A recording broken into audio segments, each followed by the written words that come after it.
What's that one memory from your childhood that has stayed with you till this moment? Of course, there will be a whole lot, but that one particular moment that is living rent-free in your head, I'd like to know. For me, it was constantly having to fight for the first position with this new girl that came to our class in primary school. For the longest time, that position was mine until she came. The first time I saw second position on my report card, all hell was let loose. It was so strange, and I remember crying that my result was compromised. That experience opened my eyes to how competitive the world is and how you have to fight for the kind of life you want. And interestingly, this is the mantra that I have carried on with me all the way from my childhood down to this adulthood. Hey fellow book lovers, welcome to another episode of my Books and I, and today I'll be talking about Loss is an Aftertaste of Memories by Michael Chukwudera. If you ask me what I genuinely feel while reading this book, I'll say it just felt like the author was reminiscing about his childhood. Then he picked up his pen and just wrote down every moment he could remember. The good, the bad, the funny, the beautiful, and the ugly details of it. Although Nosike's story, every page and chapter took me on a roller coaster of emotions. Down the memory lane of my childhood days, back in number 44 Olatunji Street, Ojota, Lagos. For Nosike, it was the church. For me, it was going to the madrasa. I remember how my mom would back me under the rain and how she would flog me in the sun.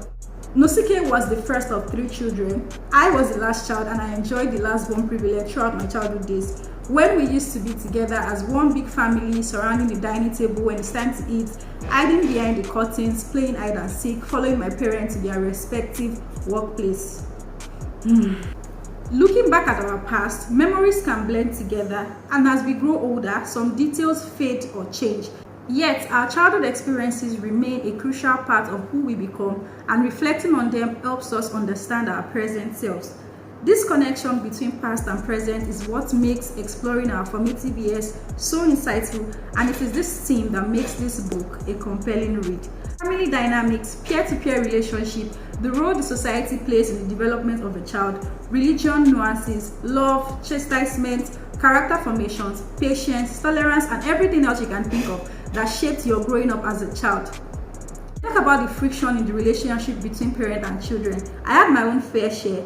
I felt my parents were, especially my mom, too strict with so many things my little self thought she could be liberal about.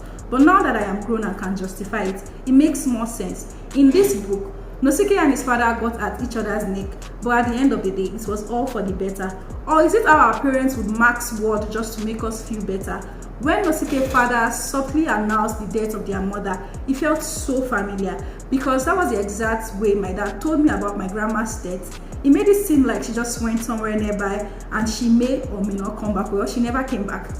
Now back to reality, a full-blown adult now, far away from everything that has shaped my childhood. But interestingly, I have carried a part of my own all through this place. Just like a paragraph in this book that says, "The memory of homecoming is always graceful. For however long we spend in exile, we carry a part of home with us." Indeed, time just stretches to accommodate everything, subduing the effect of past hurts, slowly giving us the strength of good memories to trudge on despite heartbreaks. Now let me know in the comment section a memory from your childhood that you still hold on dear to. Thank you for watching this episode and all other episodes you may have watched. Kindly subscribe if you haven't, and I'll see you in my next video. Bye.